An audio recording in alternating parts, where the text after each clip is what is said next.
Did she say anything? Well, when she came... She didn't say a thing. I told you before, she went into the bedroom and didn't say a word. She was the wife Hollywood wanted you to forget. He was the legend they protected at all costs. Behind the glamour, the fame, and the carefully staged photographs, something violent and heartbreaking was happening, and no one dared to speak about it. So what really happened inside the marriage of Humphrey Bogart and Mayo Methot? And why did Hollywood work so hard to bury the truth? Stay tuned, because what really happened between them is far darker than anyone ever imagined. Before she ever met Humphrey Bogart, Mayo Methot was already a name worth remembering. She was not just some fading actress clinging to a famous husband. She had earned her place in the spotlight. Born in Portland, Oregon, Mayo made her stage debut at the age of 5. By her teenage years, she was already captivating audiences on Broadway with a commanding voice and a sharp, no-nonsense attitude that set her apart. Critics praised her for her bold performances and emotional depth. She was confident, ambitious, and fearless, a rare combination for any actress during the early 1930s. In an era where women were often cast to smile and step aside, Mayo was making headlines on her own terms. She had grit, she had presence, and behind that tough exterior was a deeply passionate woman determined to prove herself in a world that often demanded silence from women like her. She earned the nickname the Portland Rosebud, charming to the public but not easily tamed. When Mayo finally made her way to Hollywood, she was not looking to be rescued. She signed with Warner Brothers and appeared in a string of supporting roles. While the parts may not have always been glamorous, Mayo brought an intensity to the screen that made her stand out even in the smallest scenes. She was not your typical ingenue, and producers knew it. Then came 1936. She was cast in a film called Marked Woman, and on that very set, she crossed paths with another actor whose name was rising fast in the Hollywood scene, Humphrey Bogart. He was sharp, witty, and charming in that distant, smoldering way audiences loved. Off camera, he had a dry sense of humor and a heavy drinking habit to match. The chemistry between them was immediate, undeniable, and dangerous. They fell for each other quickly. It was not the sweet, romantic courtship the magazines loved to print. It was messy, intense, and wild. Two headstrong personalities who shared a thirst for alcohol and an allergy to obedience. Friends warned them both. This would never end well, but they did not listen. Got married just months after meeting, and for a brief moment, it seemed like two equally tough souls had found their match. Hollywood, at the time, was obsessed with the idea of power couples. But with Mayo and Bogart, it was not about red carpets and public appearances. It was about passion, fire, and control. And while the cameras flashed and fan mail poured in, behind closed doors, something darker was brewing. But what started as a passionate whirlwind quickly spiraled into something much darker. As the honeymoon phase wore off, the cracks in Humphrey Bogart and Mayo Methot's marriage began to show. And fast. Both were heavy drinkers, and neither had the temperament to back down from a fight. When things were good, they were electric, but when they were bad, they were explosive. Hollywood insiders began calling them the Battling Bogarts, and it was not a nickname made in jest. Their arguments were legendary, loud, violent, and often terrifying. Mayo's jealousy was white-hot. She saw the way women looked at her husband, especially as his career began to climb. He was no longer the struggling supporting actor she had first met. Now, he was rising fast. And Mayo, once the bigger name, was slipping further into the background. She accused him constantly of cheating, and sometimes she was right. But it was more than that. It was about losing control, losing relevance, and watching the man she loved become someone she no longer recognized. The fights were not just verbal. Objects were thrown. Glass was shattered. Neighbors heard screaming through the walls. According to multiple reports, they once pulled knives on each other during a drunken argument. Another time, Mayo allegedly stabbed Bogart in the shoulder with a hairpin. Friends witnessed black eyes, bruised arms, and silent dinners that chilled the air. Bogart, for his part, was no saint in these moments. He was cold, dismissive, and emotionally unavailable. When cornered, he would retreat into silence or whiskey. He would disappear to bars, return home late, and act as if nothing had happened. His way of winning an argument was simply refusing to acknowledge it. That only made things worse. Still, somehow, they kept going. It was chaos, but it was theirs. The studio's publicity machine, ever protective of its leading men, spun their dysfunction as fiery romance. Tabloids published grainy photos of them walking side by side, hinting at tension, but never daring to say more. Most of the public had no idea how violent it really was behind the scenes. One day, police were called to their home after a neighbor reported screaming. When officers arrived, both Mayo and Bogart insisted it was just a misunderstanding. No charges were filed. It was not the first time, and it would not be the last. In those days, especially in Hollywood, domestic violence was not a scandal. It was an inconvenience. Friends of Bogart would later recall these moments with a strange kind of nostalgia, laughing them off as the price of passion. But those closest to Mayo knew the truth. She was unraveling, and the world was watching, not to help, but to judge. But even that was not enough to make Hollywood intervene. In any other profession, what happened between Mayo Methot and Humphrey Bogart would have made headlines for all the wrong reasons. But in the 1930s, Hollywood image was everything,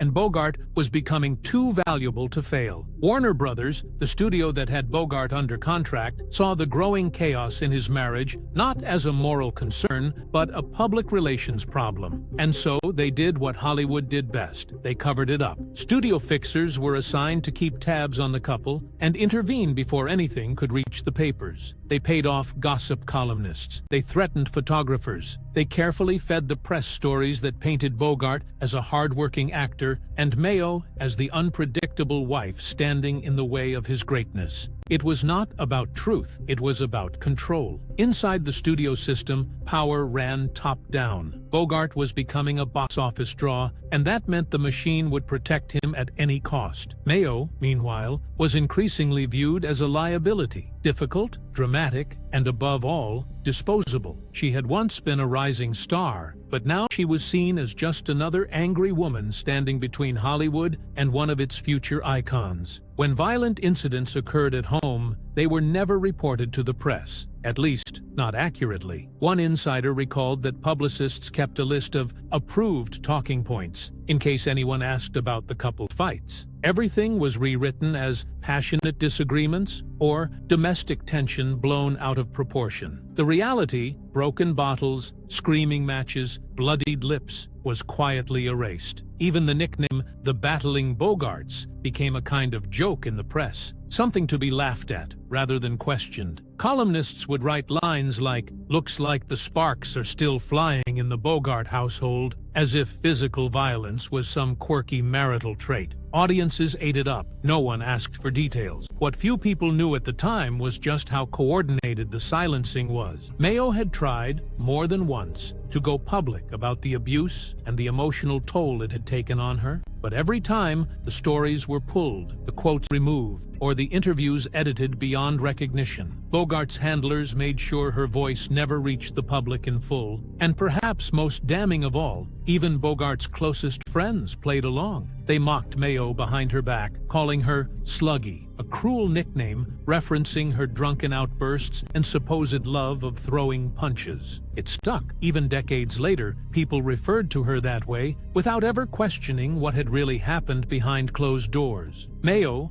once fierce and outspoken, began to shrink in the public eye. Her career offers dried up. Her friends stopped calling. Even as Bogart's star soared, hers vanished without a trace. And while Hollywood buried the truth, Bogart was already drifting into another woman's arms. By the early 1940s, Humphrey Bogart was a full-blown movie star, but his personal life was collapsing. While the public still believed he was trying to make things work with Mayo Methot, behind the scenes, he had already begun looking elsewhere. That elsewhere came into sharp focus in 1944 on the set of To Have and Have Not. She was 19. Her name was Lauren Bacall. From the very first read-through, Bogart was captivated. Bacall was young, elegant, and composed, the polar opposite of Mayo. She was also an unknown actress on her very first film, and Bogart took it upon himself to guide her. Their chemistry on screen was undeniable, but it was what happened off-camera that truly rattled everyone who knew them. Bogart and Bacall began spending long hours together. Rehearsals turned into private dinners. Notes became love letters. And yet, Bogart was still married. Mayo knew, Of course, she knew. She had always been sharp, always aware of the energy in a room, and something had shifted. She reportedly showed up on set more than once, watching silently from the sidelines with a cigarette in one hand and a drink in the other. She was angry, wounded, and humiliated. At one point, she confronted Bogart in his dressing room and screamed loud enough for crew members to hear through the walls. No one intervened. No one ever did. What made it worse was the studio's reaction,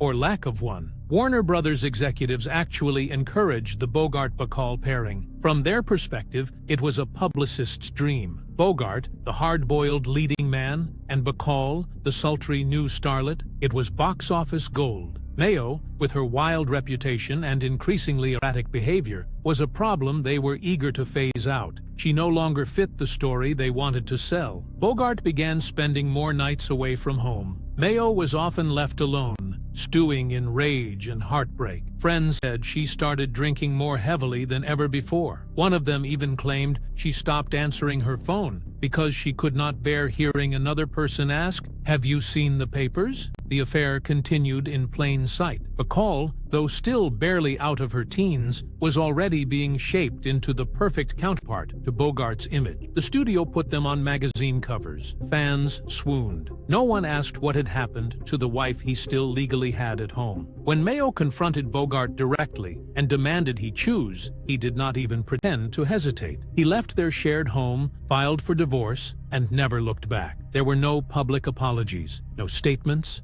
no regrets. He simply moved on. And just like that, the woman who once stood beside him, in fame, in love, in war, became a footnote in his story. And the way he ended the marriage was colder than anyone imagined. When Humphrey Bogart finally filed for divorce, he did not cite mutual disagreements or irreconcilable differences. Instead, he placed the blame squarely on Mayo Methot'S shoulders. He accused her of drinking too much, of being emotionally unstable, and of damaging his public image. There was no mention of his own behavior, no acknowledgement of the countless nights he vanished into bars or the cruel silences he weaponized during their worst fights. To the world, Bogart was moving on from a problem, not a person. The divorce was finalized in 1945. Just 11 days later, Bogart married Lauren Bacall in a quiet ceremony in Ohio. Mayo was not invited. She received no letter, no call, no closure. She only found out about the wedding when she read it in the paper. And when she did, something in her seemed to break for good. The settlement Mayo received was modest. By Hollywood standards, it was a slap in the face. Bogart had money, and plenty of it. But there was no interest in making her feel secure. Friends later said she felt discarded, not just as a wife, but as a human being. Her phone rang less. The producers who once promised her second chances stopped returning her calls. The studios had picked their narrative, and she was not part of it anymore. In public, Bogart's new marriage was treated as a glamorous redemption. The press could not get enough of Bogey and Bacall. They were young love, Hollywood royalty, the perfect match. Mayo, meanwhile, became a punchline. She was painted as the bitter ex-wife who had ruined her own life. Most people had no idea what she had been through, and fewer cared to ask. As Bacall's fame rose, Mayo's health and reputation crumbled. The years of stress, alcohol abuse, and emotional trauma were catching up to her. Friends watched helplessly as she spiraled into deeper depression. One even said that Mayo had no center of gravity anymore, like she had been stripped of everything that anchored her. She attempted a return to the stage, but the offers were weak and sporadic. She was typecast as either the loudmouth or the drunk, never the woman she had once been, full of fire and ambition. She stopped appearing in public. She stopped trying to prove herself. And eventually, she stopped trying altogether. Those who did see her in those years described a shadow, someone who barely resembled the woman they had known. She had once been quick-witted, sharp-tongued, and always ready for a fight. Now, she barely spoke. Her eyes, they said, looked hollow. But what she did in the years after shocked even those who knew her best. After the divorce, Mayo Methot faded from public life with a speed that was almost cruel. She left behind the sound stages, the screaming matches,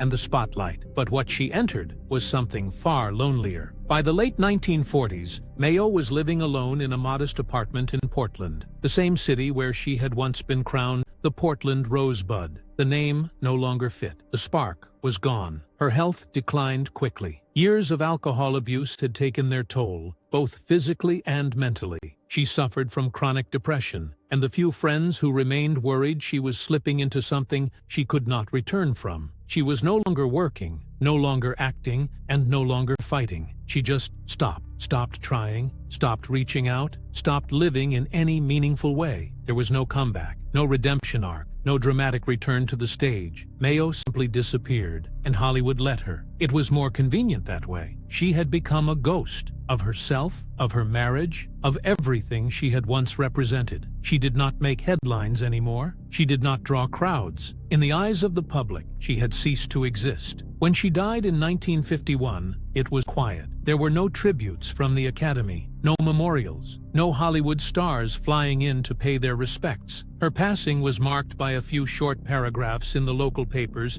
and even those focused more on her failed marriage than her once promising career. She was 47 years old. The official cause of death was cirrhosis of the liver, but many believed she died of something slower, heartbreak. In her final months, neighbors reported hearing her talking to herself late at night. They said she would sit by the window for hours, smoking and staring out into the street. She never remarried. She never wrote a tell-all. She never tried to clear her name. One of the few people who saw her regularly during that time claimed Mayo kept a small box of photos near her bed, all of them of Bogart. Despite everything, she could not let him go. She had been betrayed, humiliated, and erased, but part of her still loved him. Or maybe she just loved who he had been when they first met, before the fame, before the studios, before the lies. In the end, Mayo Methot became a silent casualty of Hollywood's golden age, the kind of tragedy they never wrote into the scripts. And perhaps the most devastating part is not how she died, but how completely she was forgotten. But the real question remains,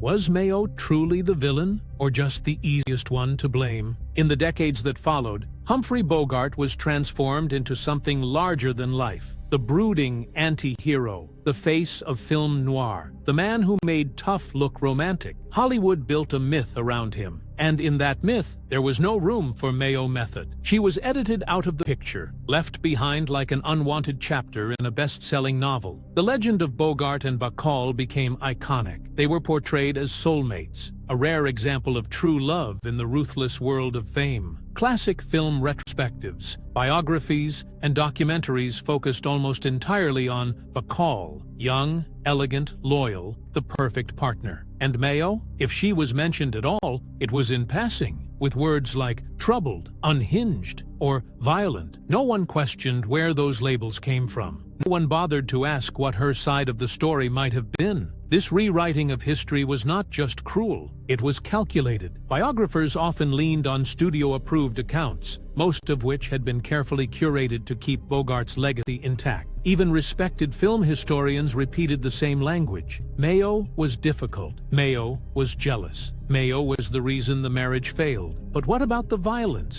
The manipulation? The years of emotional unraveling that no one stepped in to stop? Bogart's abusive behavior was softened by the culture. His drinking was part of the charm. His temper was part of the persona. He was allowed to be complicated, while Mayo was simply dismissed. The double standard could not have been more glaring. Bogart's flaws were forgiven. Mayo's defined her entirely. Even the nickname Sluggy, once used mockingly among Bogart's circle, found its way into biographies, without context, without apology. It stuck like glue, and with every retelling, the public perception of Mayo Methot became less about who she really was, and more about what they wanted her to be, the unstable woman in the way of a Hollywood romance. But in recent years, something shifted. A handful of writers, critics, and film scholars began asking tougher questions. They looked past the polished narratives and started digging deeper into studio archives, old interviews, and forgotten police reports. What they found was unsettling.